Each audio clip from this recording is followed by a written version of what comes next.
อย่าลืมกดไลค์กดแชร์และกดติดตามเด้อพี่น้อง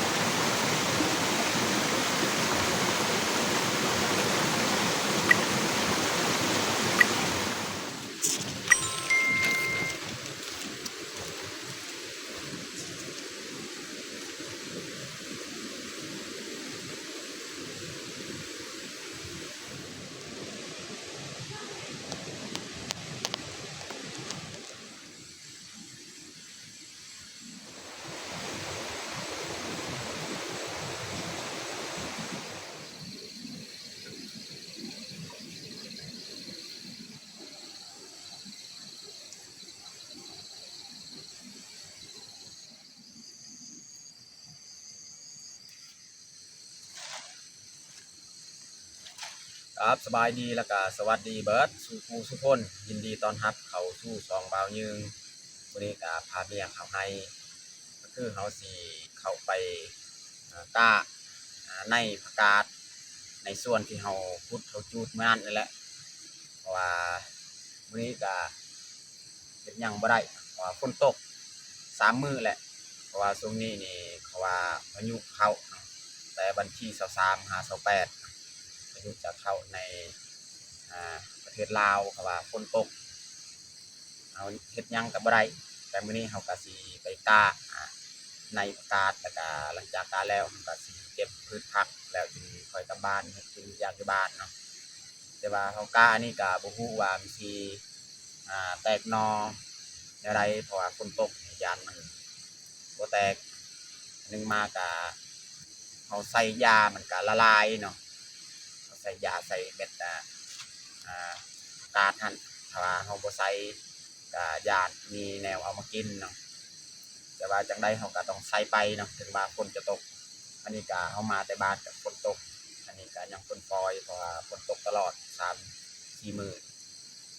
โอเคมีแต่ทุกคนติดตามเบิ่งติดตามชมกับพวกเฮาได้ยาวๆเลย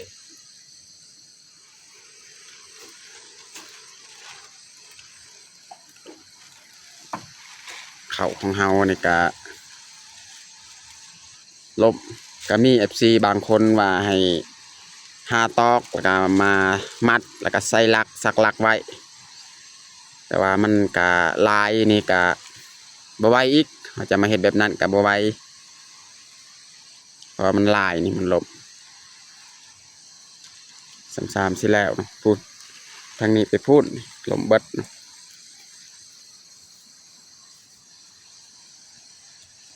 บ่แม่นแต่อยู่นี่ฝากเบิ่งลุ่มหันก็เข้าลมเบิดแต่เขาจะปล่อยปะแบบนี้แหละเขาสิสักลักมามัดก็บ่แล้วดอกแบบนี้นะพี่น้องอันนี้เมียจะหาแนวที่เขาจะปลูกหมักแตงหยังตัวใดที่เขาปลูกได้เขาจะเอาไปปลูกอยู่สวนของเขาเนาะเขาก็จะปลูกบอนเดียวนี่แหละแล้วก็บัดมันแตกมาเขาก็ขุดนานไม้หรือว่าไปปลูกบอนไม้อีกอันนี้แม่นเขากะไว้ซื้อเนาะบอนที่เขากะว่าช่วงนี้เป็นช่วงยังฝนตกยังบ่ทันได้แดดยัง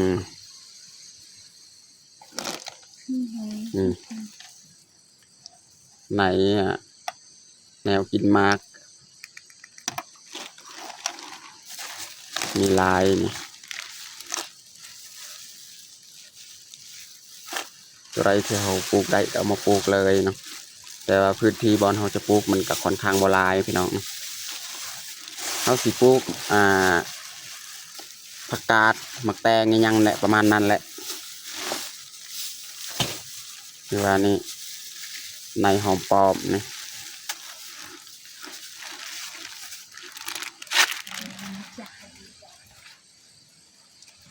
คนอันนี้บ่หยุดบ่เศร้าเลยพี่น้องนี่เมียจะกะไว้หมากคามหมากยังทุเรียนบ่อยู่หั่นบางทีเขาจะกะไว้บนนี้แหละ บัดมันแตกหนอเขาก็เอาไปปลูกบอนไม้หันบอนทงมีหันกะมากที่เมียกะไว้ใส่ทงมีหันอยู่ถึงโอ้ฝนนี่บ่หยุดบ่เซาเลยพี่น้อง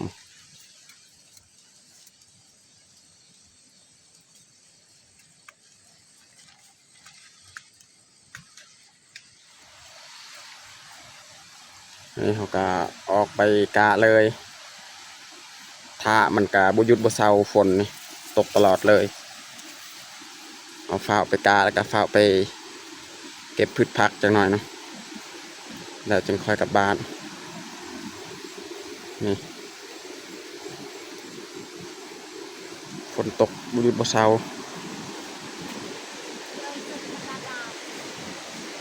อีกตะนี่ดินมันจะเหนียวและฝนตกหลายมือเลย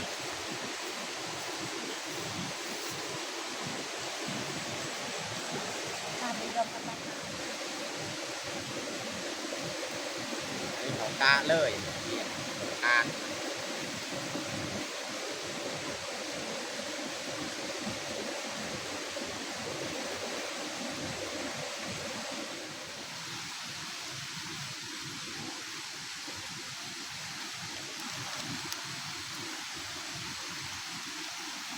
เขากาแล้วจังน้อยจึงมาใส่น้ำยาเขาหดน้ำยาใส่นะพี่น้อง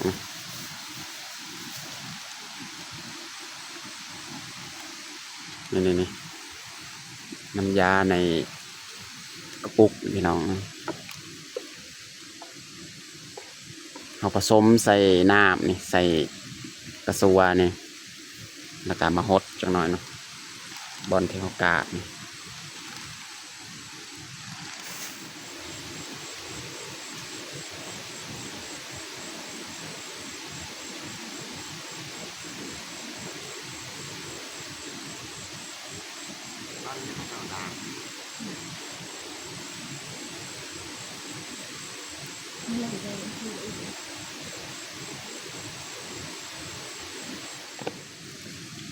นี่เขาจะมาผสมเลยน้ำยาของเขา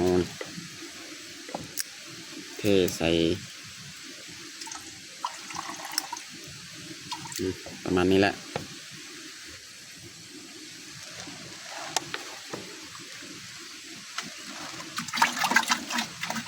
สั้นให้มันเข้ากันเนาะ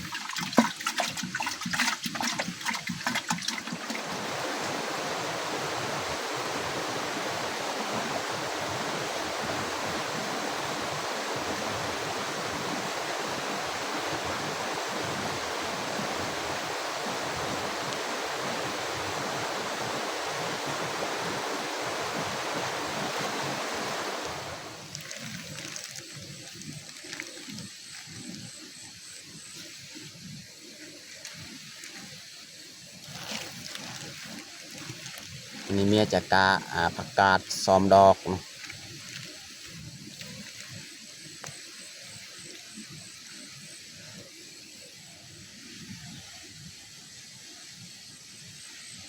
อันนี้เมียจะกา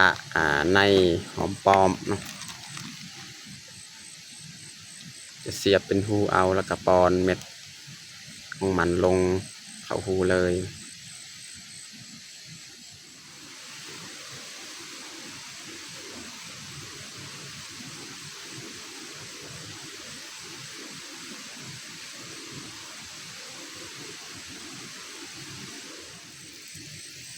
อันนี้เมียจะหดใส่เลยเนาะ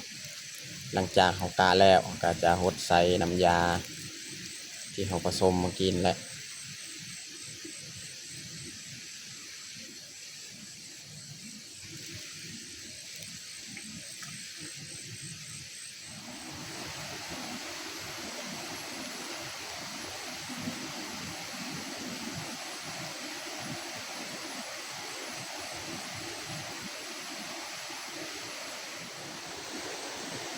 ตอนนี้ก็เรียบร้อยเนาะเอามากาในผักกาดเนาะกาแล้วก็หดน้ำยาคราวหนึ่งเนาะวันนี้เขาสิหาเก็บพืชผักอีกเนาะหยอดมะอึหยอดมาบวบเนาะตามแคมไฮ ขึ้นถึงพูดพี่น้อง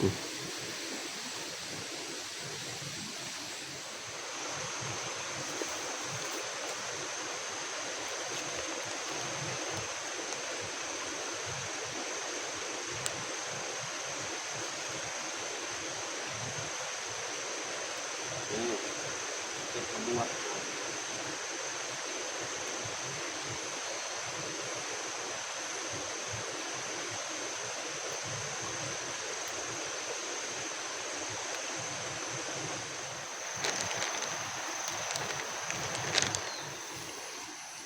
เขาจะเลาะตามแคมไฮเลยเนาะ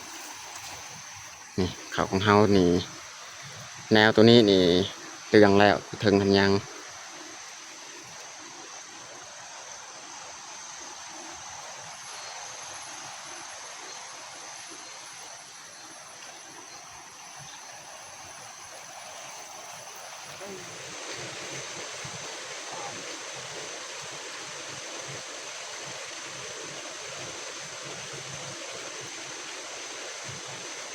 เก็บเลยเอามาโมเก็บนี่แก่ก้อนเนาะ นี่มันทุกอย่าง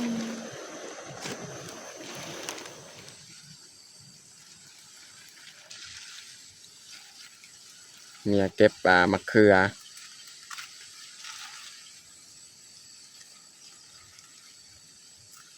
มะเขือนี่หน่วยใหญ่ๆพี่น้องมะเขือหน่วยใหญ่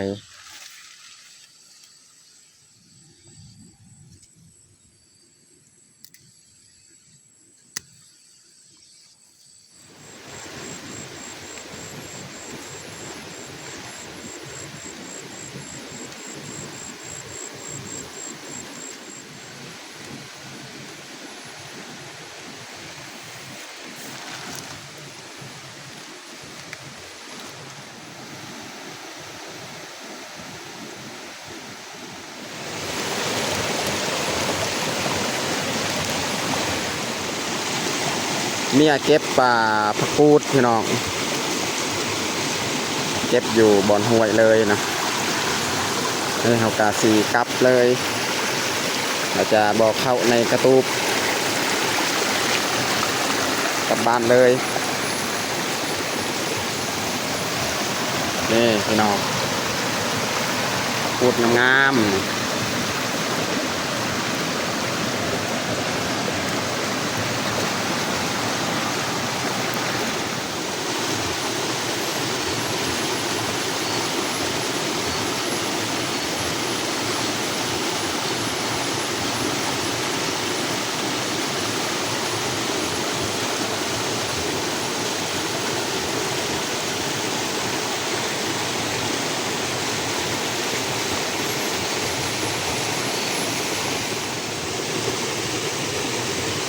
เรียบร้อยพี่น้อง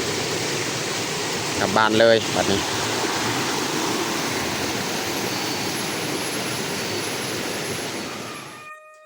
ตอนนี้เขากามาฮอดบ้าน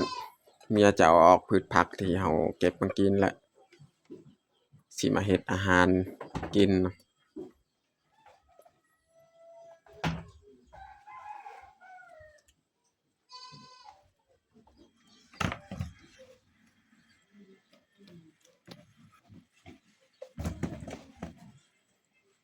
มักบวบนี่ลายเพราะว่าเอาเข้ามือก่อนๆกะบ่ได้ไปเก็บถึงๆฮะมักบวบจนมันแก่ลายหน่วยแล้ว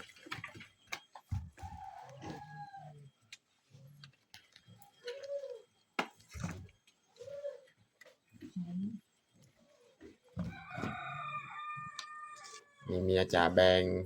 มาบวบเป็นยังเพราะว่าเขา2 คนกะเหลือกินต้องได้แบ่งให้เขาอีก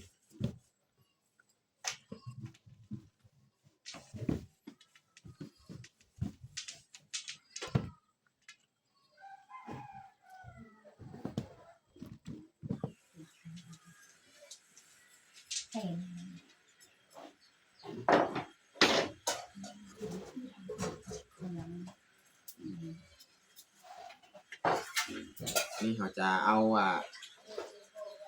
พริกน้ำแดงกระเทียมจะมาคั่ว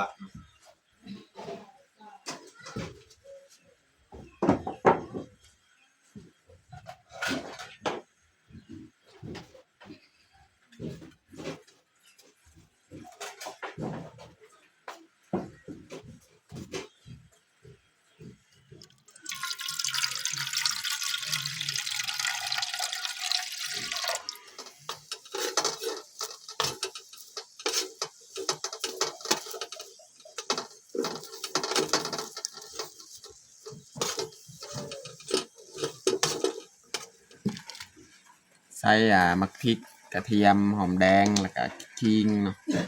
วันนี้เราจะใส่กะปิเนาะแล้วก็ใส่เกลือใส่ผงนัว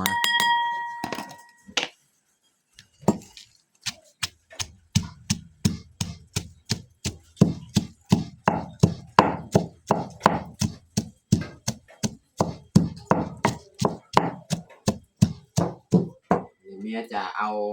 ยอดผักของเรามาลวกกับผักกูดนี่แหละ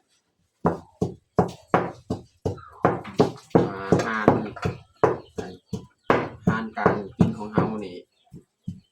สิเฮ็ดแนวอื่นก็บ่เป็นสิแกงก็กินบ่ได้บ่แซ่บต้องได้เฮ็ดแบบนี้แหละตำแจวลวกผักนั่นแหละซีนเนื้อของเราบ่มี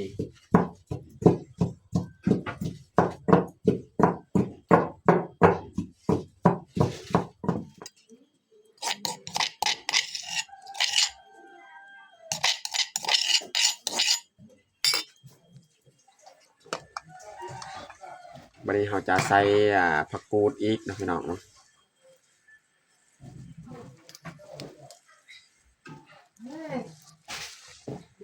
ผักกูดนี่ลวกง่ายคราวนึงก็สุกแล้ว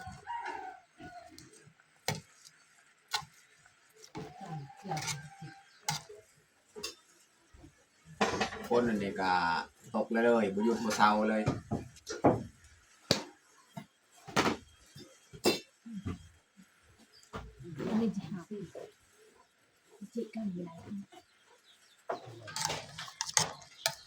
ตอนนี้ก็สุกเรียบร้อยลวกผักของเรา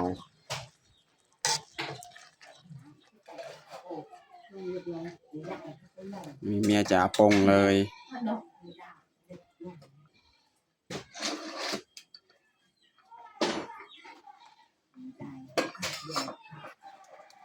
เอาดอกบ่าวเข้าใช่เดี๋ยวไปเดี๋ยวไปชอบกับแม่ก็ลื่นเลยมันบ่าวเนี่ยรอบนี้โยดูไหลดองดูสาดน้ำเลย จะใส่น้ำที่เราต้มผักนี่แหละได้แล้วสำคัญ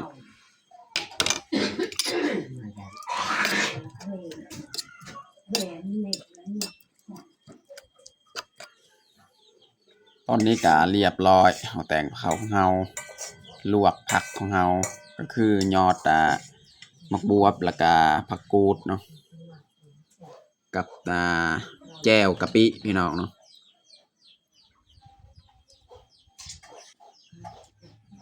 ตอนนี้ก็เรียบร้อยเราแต่งข้าวของเราอันนี้เราจะลงมือกินข้าวเลย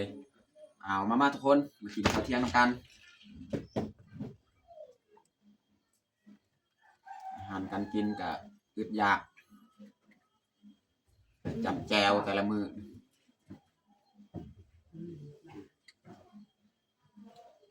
มางามแจวเขาว่าเขาหัวเขาว่า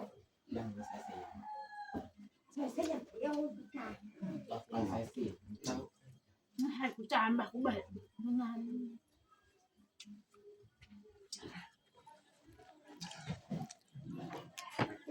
เตยแต่เดือด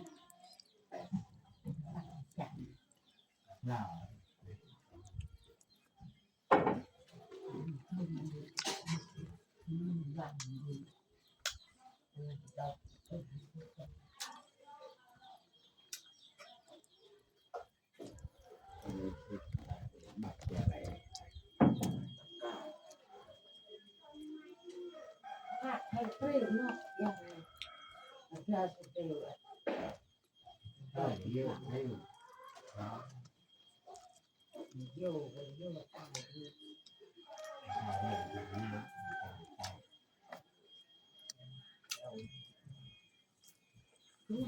ชอบพายของเราใหญ่ก็ลงตับมีรสชาตินะฮะ